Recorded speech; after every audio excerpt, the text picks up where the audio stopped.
Well, hello dear viewers and welcome to my channel. Today I will talk about 1990s Ultima Saga book series, written by Lynn Abbeys and Richard Garriott. Let's jam!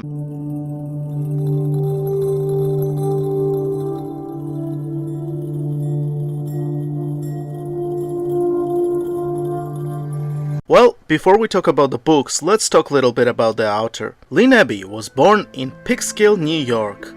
From the childhood, Lynn enjoyed storytelling. And even before she could read and write, she was obsessed with typewriters. She loved the sound of them and look of them, and was sure she would work on them one day. I guess it was destiny. She attended University of Rochester, where she decided to become a computer programmer. But in 1976, a drastic event changed her life. She was going to pick up science fiction writer John R. Dixon. While she was going to pick him up, she got into the car accident. Dixon, feeling guilty, helped her with her first manuscript. She was writing it since her childhood. This manuscript would later become her first novel, Daughter of the Bright Moon. She was very often invited to science fiction and gaming conventions, where she met Richard Garriott. As Lynn herself explained, both Richard and her were very shy. So, while party was going on, they just spent a lot of time speaking to each other about different subjects. And, of course, when Richard decided to write a novel in Ultima game setting, first person he went to was Lynn Abbeys, and she was more than happy to help him. Although she had couple conditions, she did not want to write already known story from the games or story about established characters. Instead, she wanted to explore what Britannia was like for the novice adventurers. The first book in the Ultima Saga series is Forge of Virtue, which was published by Questar Fantasy in 1991. It was 312 pages long and cost only $4.50. It was authored by Lynn Abbeys and Richard Garriott. And just to warn you, there's gonna be some spoilers ahead, so you should read the books before you watch my videos if you do not want anything spoiled.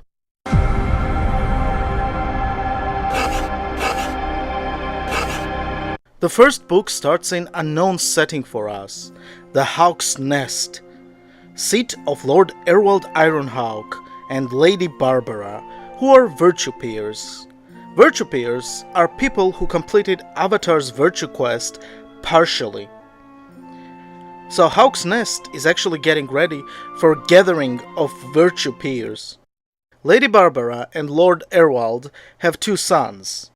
Daryl Howson, known as Squirt, for his ability to get out of trouble.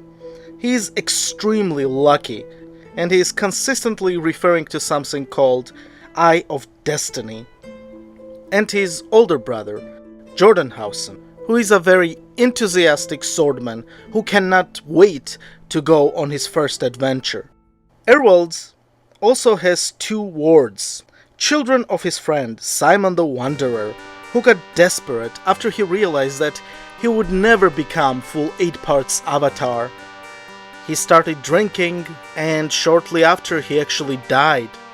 So, Erwald, being a virtuous man, took his children under his roof.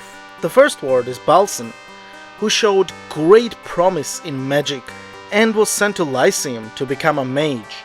He is a disciple of Felespar, who we meet in Ultima 5. He is in jail and has a ward of power. The other ward is Alcia. She also has a magical talent, perhaps even greater than Balsan's, but she has no interest in it. The books are actually set in between Ultima 4 and Ultima 5, so this is the time where Lord British is gone and Lord Blackthorn has took over as his regent. Basically, during celebrations, Sir Dupree arrives and says that Blackthorn arrested Great Council members, and he demands words of power from them. It is kinda interesting to see Avatar's companions. It's pretty obvious that they're trying to save the world even when their friend is not around. Dupree and Iolo even get into the argument over Blackthorn. When Alcia finds out that Balsan's master, Felispar, got arrested, Alcia and Jordan and Ferrer named Drummond sneak out from Hawk's Nest and set out for Britannia. It is a very interesting story and cool to see how much they grow. On the Paladin's Road, they encounter trolls. Jordan even hesitates to kill one of them, even though he was really eager to prove himself. Throughout the story, Jordan actually becomes a really good leader. When he realizes that they need money, he even sells his Valorian horse, Fugator, which he loves very much. But Jordan is always ready to sacrifice for his friends. One of the most interesting encounters is with gypsies. Jordan saves them. Well, he winds up getting saved himself, because he almost dies by the hands of bandits. If it wasn't for Shamino, he would have died. I love the gypsy chapters because our heroes actually get the tarot card reading, which we do in a lot of Ultima games. But their predictions are actually terrible, and Alcia somehow manages to awaken dark power. When she flips the card, she doesn't really like face down. This all concludes in the destruction of the cards, and Gypsy Woman winds up cursing them for this. Although other gypsies are pretty friendly, and they say that curse doesn't even matter, since Gypsy Woman has no power, only the table does. Soon after, Jordan's little brother catches up to them.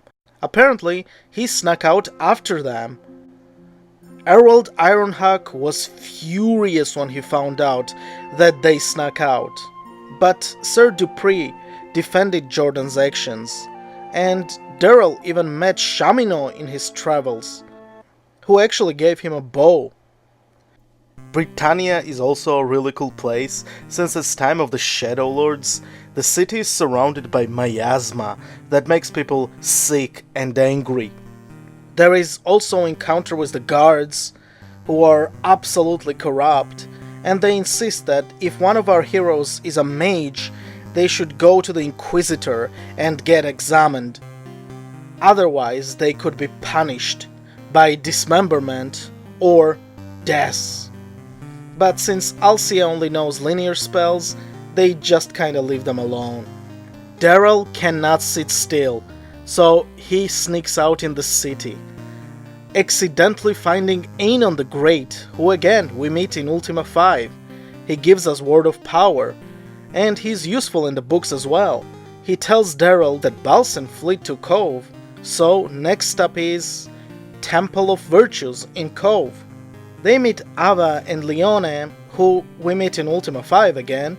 They say that Balsan stepped into the temple flames and had not come out, so our heroes step into the flames as well, where they see a message from Balsan, who actually dreamed about Avatar coming to him, and they get teleported to a place where apparently he's waiting for the Avatar to come.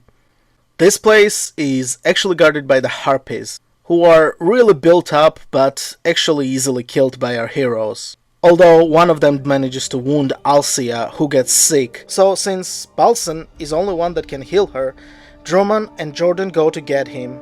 But he apparently set a trap which blinds Jordan. This spell is not an ordinary blinding spell, and it's a pain. At the end, Daryl's luck kicks in again, and he navigates through the trap and gets Balsan. Balsan was waiting for the Avatar, so he's pretty disappointed to see Daryl. He manages to cure Alcia, but unfortunately he cannot cure Jordan. So they set back out to Britannia to find Aenon the Great, who apparently can break the spell. This is a good book, and cliffhanger really makes you want to read the second book as well. Trust me, my summary does not really do it justice. Jordan growing as a character and as a man is a great thing to observe, especially ending the book with Jordan's blinding.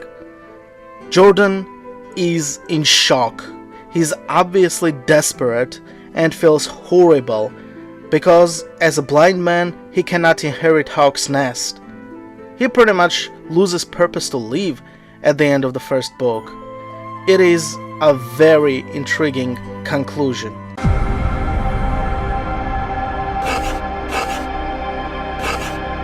Second book in Ultima Saga series is Temper of Wisdom. This one is also published by Questar in 1992 and has same authors. It is only 296 pages long, and originally it only cost $4.99. Second book starts in Britannia, as Aenon fails to break Jordan's spell. He tries to use the runes, but it's not an ordinary spell, so it's gonna need some time to break. Shamino arrives and laments that Jordan had great potential, and by his blinding, it's all lost. It is very interesting to see how Britannians act towards this ability. I thought virtue of compassion was more widely practiced, but everybody's treating Jordan terribly. So, at the end they set out for Hawk's Nest because there's pretty much nothing they can do. It's really interesting to see how much group actually started to rely on Jordan, and with his blinding, they have a lot of trouble making decisions if they should stop at a certain place or keep traveling during the night. And of course, Jordan also has to step up while being blind and somewhat accept his situation, which is pretty interesting because he doesn't even blame Balsan for his blinding. He understands it's an accident, but his whole life purpose as an heir of Hawk's Nest has just been thrown out of the window. Balsan is also very interesting. He is very concerned with meeting Erwald Ironhawk after blinding his son, and actually laments that Erwald has been more of a father figure than Simon the Wanderer was. During their travels they meet Senna and her companions. She actually has a cart, and she helps them to travel to Hawk's Nest. At their arrival to Hawk's Nest, Balsan is actually chased. An inquisitor, Lochgreen, arrived before them and lied about Balsan. He said that he betrayed Britannia and blinded Jordan on purpose. Lochgreen the Inquisitor is a terrible human being, and pretty soon you will start to hate this guy. He is a great villain, I have to say that. Lochgreen threatens Alcia that she should give up her brother, otherwise he will torture her. When she threatens to kill herself before saying anything, he says that he will revive her and still make her confess. More than that, he plans to marry Alcia and blackmails Erwald Ironhawk to take her as wife. It is very obvious Lochgreen wants Hawk's Nest, and it's very interesting how Erwald Ironhawk responds to him. He basically says, just because I have one ruined son, doesn't mean I have another one. I will still make men out of Daryl. It's pretty interesting how he thinks less of Jordan in this situation, even though pretty soon it's proven that Jordan, even blinded, is a pretty capable guy. Although Errol does agree to marry Alcia to Lochgreen, basically to save his skin. Lochgreen brainwashes her, so she's completely mind-controlled by him.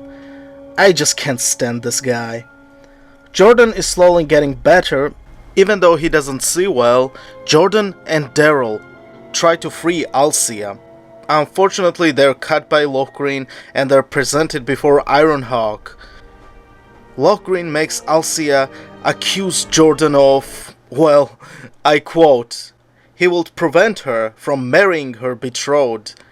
He'd take her himself in old disreputable Caesarian tradition of summary consummation. I don't know why, I just love this quote. It sounds so medieval.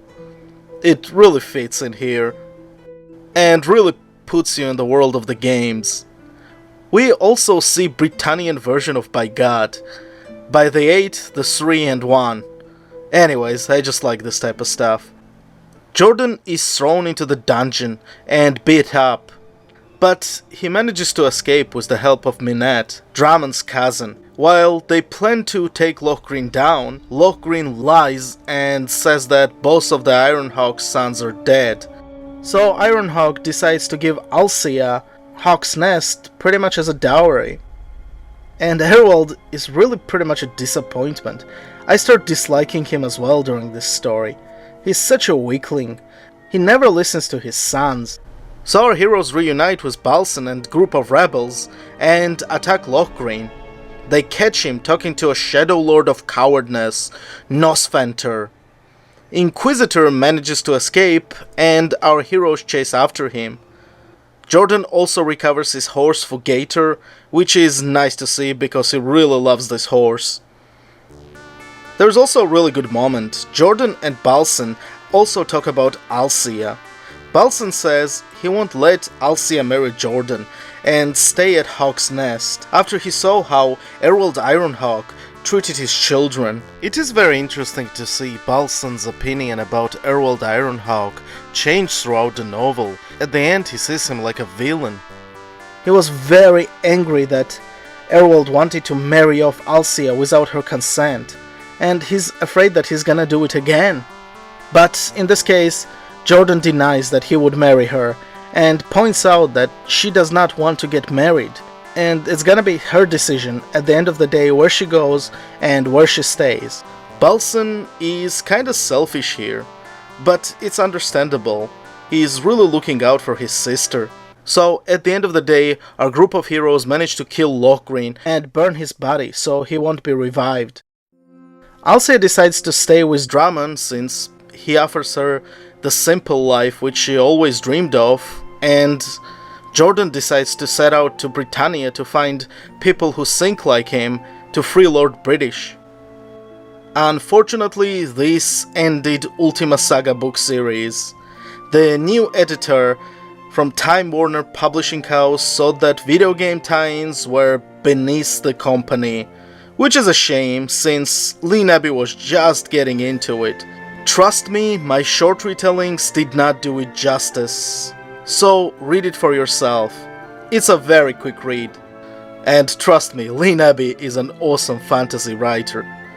This ends my quick recap and review of Ultima Saga novels. Hope you enjoyed it and have a great day. If you like my video, please like, share and subscribe. And don't forget to leave a comment. Thank you very much.